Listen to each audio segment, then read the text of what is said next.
Good morning student. நம்ம இன்றைக்கி projection of சாலிட்ஸில் இன்னொரு பிக் கொஸ்டினை பார்க்க போகிறோம். வாங்க சம்முக்கு போவோம்.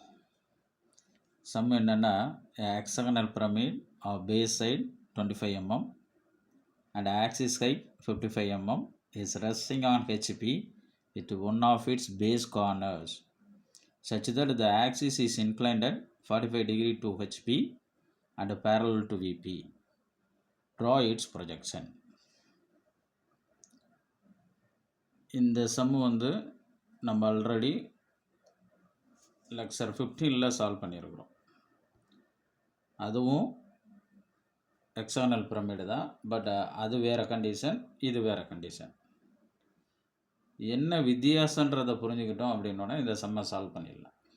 அதனால் இந்த சம்மை நான் உங்களுக்கு அசைன்மெண்ட் சம்மாக தான் கொடுக்க போகிறேன். இதை நீங்கள் அசைன்மெண்ட்டாக சால்வ் பண்ணிக்கோங்க. என்ன டிஃப்ரென்ஸுங்கிறத மட்டும் நான் உங்களுக்கு சொல்லிடுறேன். மற்றபடி ரிமைனிங் ப்ரொசீஜர் எல்லாமே லெக்சர் 15 ஃபாலோ பண்ணி கம்ப்ளீட் பண்ண வேண்டியதுதான். இப்போ லெக்சர் 15ல் நம்ம ஆல்ரெடி ஹெக்ஸாகனல் பிரமிட் சால்வ் பண்ணியிருக்கிறதுனால அதில் லெக்சர் 15 முதல்ல அப்சர்வ் பண்ணுங்கள்.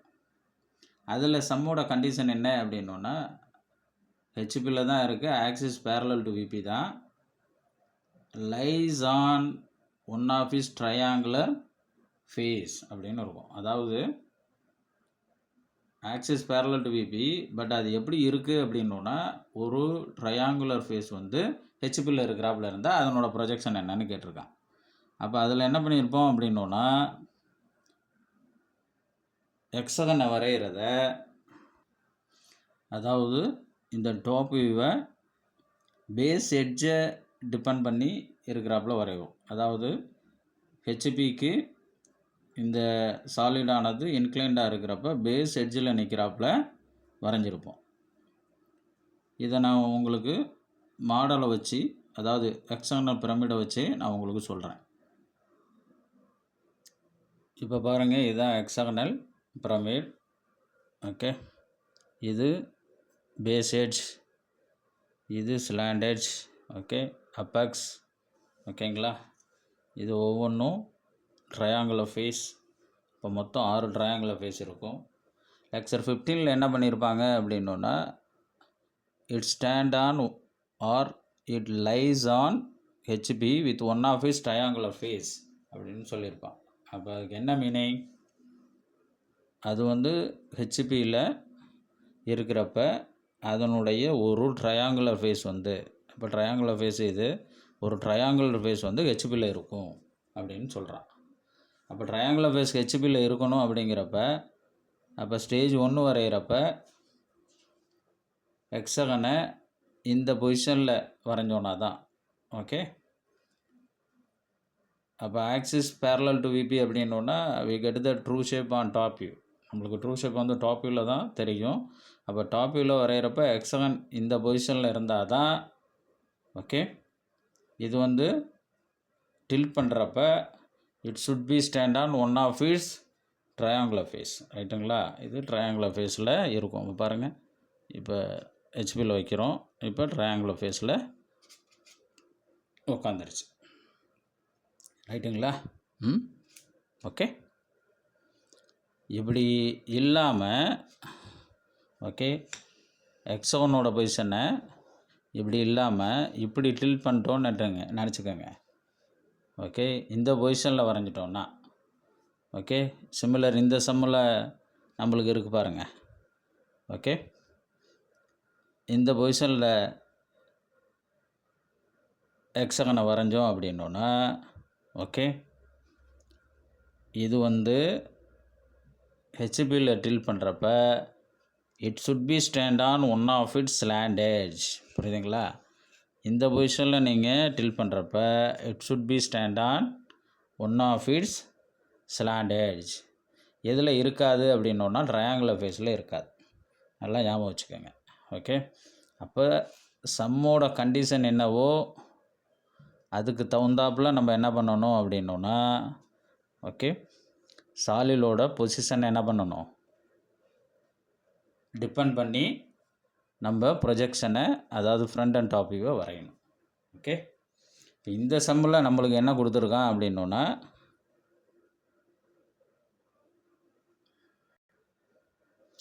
Hexagonal pyramid of base height 25 mm. ஒரு ஹெக்ஸாகனல் பிரமிடினுடைய அடிப்பக்கம் 25 mm. இப்போ அடிப்பக்கம் அப்படிங்கிறப்ப இது வந்து எவ்வளோன்னு சொல்கிறான்னா 25. இப்போ ரிமைனிங் பக்கமும் ஒவ்வொன்றும் 25. Axis height 55 mm. இதனோட ஹைட் என்ன சார் அப்படின்னா வெர்டிக்கல் ஹைட். ஆக்சிஸ் ஹைட் எவ்வளவு அப்படின்னு சொல்கிறான்னா 55 mm. Is resting on HP with one of its base corner. என்ன சொல்கிறான் அப்படின்னா ஹெச்பியில் ஒரு பேஸ் கார்னரில் இருக்குது. அப்போ கார்னர் இது எட்ஜி, அப்போ 2 எட்ஜி சேர்றது தான் நம்மளுக்கு எது கிடைக்கும், கார்னர் கிடைக்கும். அப்போ இந்த எட்ஜும் சேர்ந்து ஒரு கார்னரை கொடுக்குது. அப்போ என்ன சொல்கிறான் அப்படின்னா is resting on HP with one of its base corner. எப்போ axis is inclined at 45 degree to HP. இது ஹெச்பியில் ஒரு சாய்வு விளிம்பில், அதுதான் ஸ்லாண்ட் எட்ஜுன்னு சொல்கிறான், இருக்குது. எப்போ இதனோட ஆக்சிஸ் ஆனது ஹெச்பிக்கு 45, இது வந்து ஒரு கார்னரில் இருக்குது அப்படின்னு சொல்கிறான். இந்த ஹெக்ஸாகனல் பிரமிடானது ஒரு கார்னரில் ஹெச்பியில் இருக்குது. எப்போ அப்படின்னா அது inclined at 45 degree to HP, அதாவது ஹெச்பிக்கு 45 டிகிரி கோணத்தில் இருக்கும்போது. அப்போ இந்த கண்டிஷனில் சாலிட் இருந்தால் தான் when it is inclined with HP. அப்போ ஹெச்பிங்கிறது நம்மளுக்கு இந்த சர்ஃபேஸ் தான் நம்ம ஹெச்பின்னு சொல்லுவோம். ஓகே, இப்போ இந்த கண்டிஷனில் இருந்தால் தான் when it is inclined with HP at an angle of 45 degree it should be stand on corner, one of its base corner. ரைட்டுங்களா? Okay,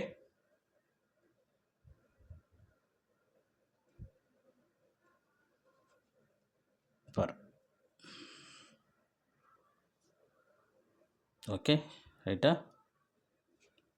stand on one of its corner when it is inclined 45 degree with HP. Okay, இப்படி இல்லாமல் okay சாலிடோட position இப்படி இல்லாமல் நீங்கள் இப்படி tilt பண்ணிட்டீங்க அப்படின்னா okay when it is inclined with HP it should be stand on one of its base edge. புரியுதுங்களா? Position இப்படி வந்துருச்சு அப்படின்னா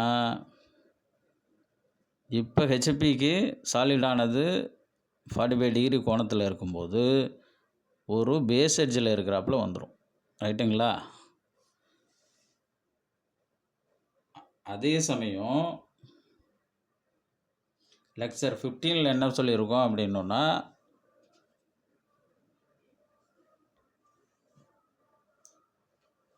இந்த ஹெக்ஸாகனல் பிரமிடானது ஹெச்பியில் ஒரு ட்ரையாங்குலர் ஃபேஸில் இருக்கிறது அப்படின்னு சொல்கிறதுனால நம்ம என்ன பண்ணுறோம் அப்படின்னா இந்த பொசிஷனை ஆட் பண்ணுறோம். இப்போ இந்த பொசிஷனில் சாலிட் இருந்தால் தான் அப்படியே இதில் டில்ட் பண்ணுறப்ப இது வந்து ஹெச்பியில் ஒரு ட்ரையாங்குலர் ஃபேஸில் இருக்கும். 2 கண்டிஷனை இது இந்த பொசிஷன் வந்து சாட்டிஸ்ஃபை பண்ணும். என்ன அப்படின்னா stand on one of its base edge. ரைட்டுங்களா? எப்போ when it is inclined with HP. அதே சமயம் it lies on one of its triangular face tilted on HP. அதாவது இது ஹெச்பியில் டில்ட் பண்ணுறதுன்னு இல்லாமல் லை இருக்கிறப்ப இது ஒரு ட்ரையாங்குலர் ஃபேஸில் இருக்குது அப்படின்னாவும் ட்ரையாங்குலர் ஃபேஸ் வந்து ஹெச்பியில் இருக்குது அப்படின்னாவும் stand on one of its base edge அப்படின்னாவும் நம்ம இந்த பொசிஷனை தான், அதாவது எக்ஸ்டர்னல் பிரமிடினுடைய இந்த பொசிஷனை தான் ஆட் பண்ணணும். ஓகே. இன்னும் 2 கண்டிஷனையும் இந்த பொசிஷனுக்கு சொல்லலாம். பாருங்கள், இந்த எட்ஜும் இந்த எட்ஜும், அதாவது பேஸ் எட்ஜில் இந்த 2 எட்ஜும் equally incline to VP. VP வந்து இதனுடைய பேக் ஹேண்டில் ஒரு வெர்டிக்கலாக ஒரு சர்ஃபேஸ் இருக்குங்கிறாப்புல இமேஜின் பண்ணுங்கள். நான் அதை வைக்கல, ரைட்டுங்களா? ஓகே. அப்போ இந்த 2 எட்ஜும் ஈக்குவலி இன்க்ளைன் டு விபி அப்படின்னாவும் இந்த பொசிஷன் தான் வரும். அதே சமயம் இந்த எட்ஜும் இந்த எட்ஜும், ரைட்டுங்களா, பர்பண்டிகுலர் டு விபி அப்படின்னாவும் இந்த பொசிஷனில் தான் வரும். 2 of its base edges perpendicular to VP அப்படின்னாவும் பொசிஷன் இப்படி தான் நம்மளுக்கு வருங்கிறத நீங்கள் ஞாபகம் வச்சுக்கோங்க. ஆனால் நம்மளுக்கு இந்த சம்மில் சாலிட் வந்து resting on HP with 1 of its base corner. எப்போ axis is inclined at 45 degree to HP அப்படிங்கிறதுனால, ஓகே, அதாவது இந்த சாலிடானது, அதாவது இந்த ஹெக்ஸாகனல் பிரமிட் சாலிடானது ஹெச்பியில் ஒரு கார்னரில் இருக்குது. ஓகே. அப்போ கார்னர்னால் இது அப்போ மொத்தம் 6 கார்னர் வரும். ஓகே. அப்போ ஹெச்பியில் ஒரு கார்னரில் இருக்குது. எப்போ when it is inclined at an angle of 45 degree or the axis is inclined at 45 degree to HP. அதாவது இதனோட அச்சானது ஹெச்பிக்கு 45 டிகிரி கோணத்தில் இருக்கும்போது அப்படிங்கிறதுனால என்ன பண்ணுறோம் சார் அப்படின்னோன்னா, சாலிட் இந்த பொசிஷன் இல்லாமல் இந்த பொசிஷனில் இருக்கிறப்ப கார்னரில் இருக்காது. எப்போ ஹெச்பிக்கு இன்க்ளைண்டாக இருக்கிறப்ப. அதனால் என்ன பண்ணுறோம் அப்படின்னோன்னா, சம்மில் நம்மளுக்கு கார்னரில் இருக்கணும். அதனால் என்ன பண்ணுறோம் அப்படின்னோன்னா, பொசிஷனை சாலிடை இப்படி டிசைட் பண்ணுறோம். எப்படி நம்ம என்ன பண்ணிக்கிறோம் அப்படின்னோன்னா, இமேஜின் பண்ணிக்கிறோம். இப்படி இருந்தால் தான், okay, when it is inclined with HP it should be stand on 1 of its corner, ரைட்டுங்களா? இந்த கண்டிஷனில் சாலிடை நீங்கள் வரைஞ்சிங்கன்னா தான் சாலிடோட பொசிஷன் இப்படி இருக்குது அப்படிங்கிறத முடிவு பண்ணி இதுக்கு ரெலவெண்ட்டாக நீங்கள் ட்ராயிங்கை வரைஞ்சாதான்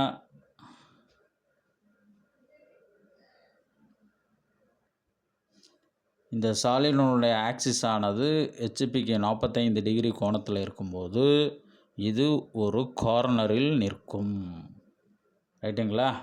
ஓகே. இப்போ உங்களுக்கு சம்மு நல்லா புரிஞ்சுருக்கும். அதனால தான் இங்கே டாப் வியூவை நம்ம என்ன பண்ணியிருக்கோம் அப்படின்னோன்னா இந்த பொசிஷனில் வரைஞ்சிருக்கிறோம். இந்த பொசிஷனில் தான் it should be stand on 1 of its corner when it is inclined with, okay, at an angle of 45 degree with HP.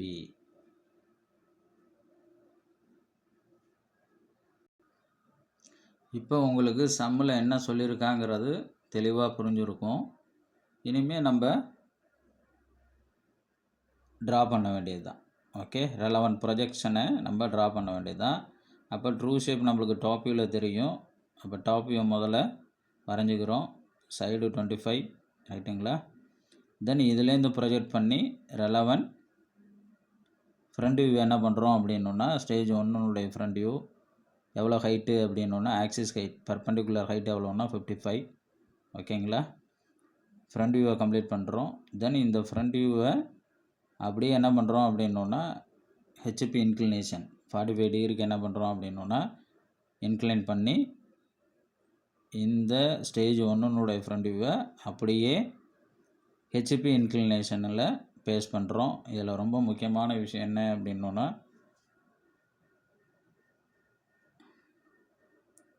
HP inclination, ஓகேங்களா? தென் இந்த ஃப்ரண்ட் வியூவை ஸ்டேஜ் 1 ஃப்ரண்ட் வியூ இதில் பேஸ் பண்ணுறப்ப எக்ஸாக்ட் இந்த கார்னர், ஓகேங்களா, இந்த கார்னர் வந்து கரெக்டாக இந்த எக்ஸ்ஒய் ரெஃபரன்ஸ் லைனை டச் பண்ணணும். அதே சமயம் இந்த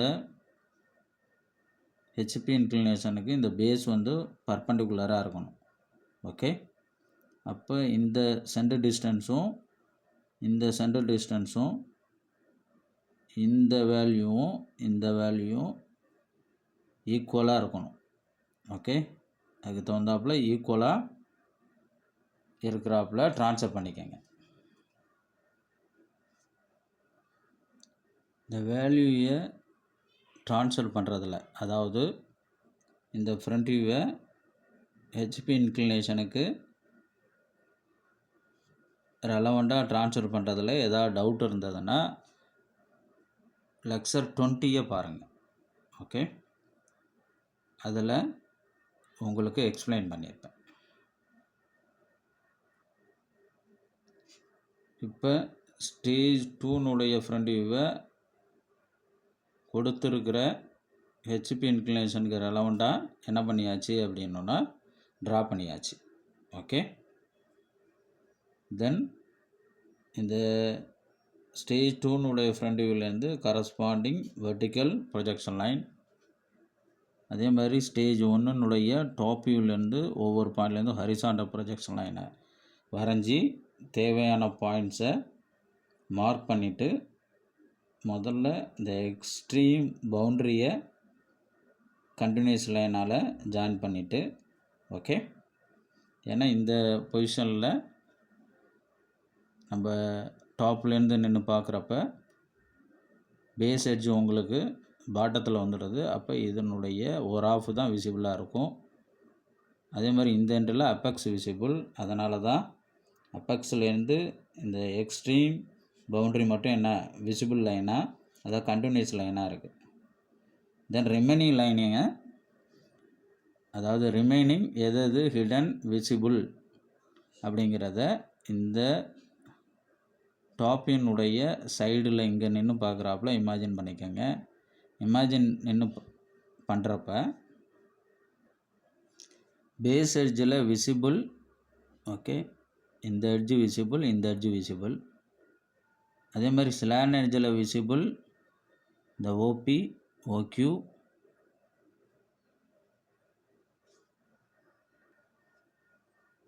ஓயூ வந்து நம்மளுக்கு விசிபிள். ஓகே, இதே மாதிரி இந்த ஸ்டேஜ் 1 டாப் வியூனுடைய சைடில் இங்கே நின்று பார்க்குறப்ப ஹிடன் என்னென்னவா வரும் அப்படிங்கிறப்ப முதல்ல ஹிடன் எட்ஜ், அதாவது ஹிடன் எட்ஜில் முதல்ல பேஸ் எட்ஜுக்கு வருவோம். பேஸ் எட்ஜ் வந்து கியூஆர், ஆர்எஸ், எஸ்டி, டியூ, இது வந்து ஹிடனாக இருக்கும். ஓகே, பேஸ் எட்ஜில் ஸ்லாண்ட் எட்ஜில் பார்க்குறப்ப ஓஆர், ஓஎஸ், ஓடி, இது வந்து உங்களுக்கு ஹிடனாக இருக்கும். இப்போ இதுக்கு ரெலவெண்ட்டாக, அதாவது எது ஹிடன் எது விசிபிள் அப்படிங்கிறதுக்கு ரெலவெண்ட்டாக இந்த பாயிண்ட்ஸை நம்ம ஜாயின் பண்ணுறப்ப நம்மளுக்கு 2 ஹிடன் இதில் வருது. அப்போ ஒன்று என்ன அப்படின்னா R1, S1, S1, T1, இது 2 தான் ஹிடன், மீதி எல்லாம் விசிபிள். அதே மாதிரி இந்த ஹிடன் விசிபிள் லைனில் விசிபிள் லைன், அதாவது கண்டினியூஸ் லைன் மேலே ஹிடன் லைன் வராது. ஓகேங்களா, ஒரு கண்டினியூஸ் லைன் வரைஞ்சிட்டோம், அது மேலே இன்னொரு ஹிடன் லைன் வருமா அப்படின்னோன்னா வராது. அது மாதிரி லைனை நம்ம என்ன பண்ணியிருப்போம் அப்படின்னோன்னா அது மாதிரி ஹிடன் லைனை வரைஞ்சிருக்க மாட்டோம். இதை நீங்கள் ஞாபகத்தில் வச்சுக்கணும். இப்போ நான் சொன்ன இன்ஃபர்மேஷனை வச்சு இந்த சம்மை அசைன்மெண்ட் சம்மாக சால்வ் பண்ணுங்கள். அதே மாதிரி சம்மை சால்வ் பண்ணுறப்ப பென்சில் யூஸிங் ரொம்ப முக்கியம். சம்மு ஃபைனல் ஸ்டேஜ் வர வரைக்கும் 2H பென்சிலில் லைட்டாக வரைங்க. வரைஞ்சி ஃபைனல் ஷேப் வந்ததும் தேவையான டாப் அண்ட் ஃப்ரண்ட் வியூவை டார்க் பண்ணுங்கள். எதர் ஹெச்பி பென்சில், அப்படி இல்லைன்னா microtip pencil. Microtip pencil best, ஏன்னா திக்னஸ் வந்து யூனிஃபார்மாக இருக்கும். ஹெச்பி பென்சில்னால் நீங்கள் அந்த ஷார்ப்னஸை பென்சிலை வந்து நல்லா ஷார்ப் பண்ணி அந்த திக்கை வந்து லைனோட திக்கை யூனிஃபார்மாக மெயின்டைன் பண்ணணும். அதை நல்லா ஞாபகம் வச்சுக்கோங்க. அதே மாதிரி லெட்டர்ஸ், நம்பர்ஸ், ஓகே, டைமென்ஷனில் வர 1000 மார்க் இதெல்லாம் டார்க்காக இருக்கணும். தேவையில்லாத லைனை எரேஸ் பண்ணிடுங்க. அப்போ தான் ட்ராயிங் சரியான அளவுக்கும் பார்க்க தெளிவாகவும் இருக்கும். அதே மாதிரி ஒவ்வொரு சம்மை சால்வ் பண்ணுறதுக்கு முன்னாடி பேசிக்ஸை நல்லா தெரிஞ்சுக்கோங்க. பேசிக் தெரிஞ்சால் தான் உங்களால் சம்மை முழுமையாக புரிஞ்சிக்க முடியும். அதே மாதிரி இந்த ப்ரொஜெக்ஷன் ஆஃப் சாலிட்ஸில் சம்மை சால்வ் பண்ணுறப்ப நீங்கள் தெரிஞ்சுக்க வேண்டிய விஷயங்கள் என்ன சாலிட், ஆக்சிஸ்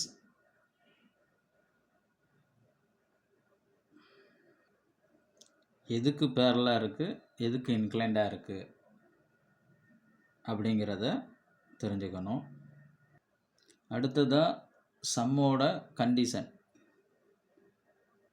கார்னரில் இருக்கா, எட்ஜில் இருக்கா, ஈக்குவல் இன்க்ளைனில் இருக்கா, ட்ரையாங்குலர் ஃபேஸில் இருக்கா, ஸ்லாண்ட் எட்ஜில் இருக்கா, எதர் ஹெச்பியில் அல்லனா விபியில். இந்த கண்டிஷனை வந்து நல்லா கவனிக்கணும். அடுத்தது சாலினுடைய டைமென்ஷன், அதோட பேஸ் எட்ஜ் எவ்வளவு, ஹைட் எவ்வளவு, என்ன இன்க்ளினேஷன். ஏன்னா சம்மு வந்து சரியான அளவில் இல்லைனாவும் அது சரியான சம்மாக கன்சிடர் பண்ண முடியாது. இப்போ நான் சொன்ன இந்த அசம்ஷனை எப்பயுமே நீங்கள் மைண்டில் வச்சு ஒரு சம்மை அப்சர்வ் பண்ணணும், புரிஞ்சுக்கணும். உங்களுக்கு சம்முலையும் இந்த மாதிரியான அசம்ஷனில் தான், கண்டிஷனில் தான் உங்களை ட்விஸ்ட் பண்ணுவாங்க.